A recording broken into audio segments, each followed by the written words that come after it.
আমার বউ পালিয়ে গেছে। আমি চলে এলাম হরিশ্চন্দ্রপুর থানার নবগ্রাম গ্রামের ডিজিটাল সাংবাদিক। গ্রাম টিভি ব্লগের পক্ষ থেকে তোমাদেরকে স্বাগতম। আজকে গ্রামের খবর নিয়ে চলে এসলাম, তাজা খবর। আজকে আমাদের গ্রামে কি হচ্ছে সেটাই তুলে ধরবো। তো গ্রাম টিভি ব্লগের সঙ্গে থাকো আর তাজা খবরটা তোমরা সবাই দেখতে থাকো। আজকে একটা দাদা সুসাইড করতে গিয়েছিল লাউয়ের কাছে, আজকে তোমাদেরকে সেটাই দেখাবো। তো এসো আমার সাথে। এই যে দাদাটা এখানে আছে, দাদাটা কিসের জন্য সুসাইড করছে কিন্তু আমিও জানি না। আত্মহত্যা মহাপাপ, তাও দাদা কিন্তু আত্মহত্যা করছে। কেউ কিন্তু নিজের মনে কোনোদিন আত্মহত্যা করে না। দাদার অবশ্যই কিছু হয়েছে, তার জন্য আত্মহত্যা করতে গিয়েছিল। তাকে জিজ্ঞাসা করব কি হয়েছিল। দাদা, আত্মহত্যা যে করছেন তোমার সাথে কি এমন হয়েছিল যে আত্মহত্যা করতে এসেছেন লাউয়ের গাছে ফাঁসি দিয়ে? আমার বউ পালিয়ে গেছে। বউ পালিয়ে গেছে মানে? তোমার বিয়ে হয়ে গেছে? না।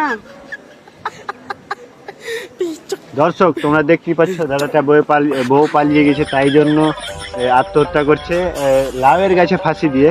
তাকে জিজ্ঞাসা করবো কেন পালিয়েছে এবং তার বিয়ের ক বছর বয়স হলো সেটা জিজ্ঞেস করবো। তোমার বিয়ের ক বছর বয়স হলো? কাছে নিয়ে এসো, কাছে কাছে। 3 বছর। 3 বছর বিয়ে হওয়া হলো, এর মধ্যে তোমার স্ত্রী কেন পালালো? কি কারণে? কোন বুড়মারানির বেটার সাথে পালিয়ে গেছে।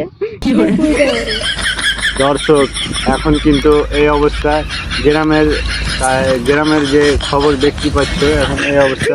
আত্মহত্যা কিন্তু কেউ নিজের মনে করে না, তার একেবারে বউ মানে পালিয়ে গেছে, স্ত্রী পালিয়ে গেছে, তাই জন্য আত্মহত্যা করতে গেছে। তার বাচ্চা কাচ্চা আছে কিনা সেটা জিজ্ঞেস করবো। তোমার বাচ্চা কাচ্চা আছে? একটা ছেলে আছে। ও দর্শক, তোমরা শুনতেই পেলা, তার একটা সন্তানও আছে। ছেলে না মেয়ে? ছেলে। দর্শক, তোমরা দেখতে পেলে, শুনতে পেলে তার একটা ছেলে আছে। তার ছেলেকে রেখে তার স্ত্রী চলে গেছে অন্যের সাথে। তো কি বলবো, এখন গ্রাম অঞ্চলে এইসবই হয় আর এইসবই চলে। আর সবাই নিজের বউকে সাবধানে রাখবেন।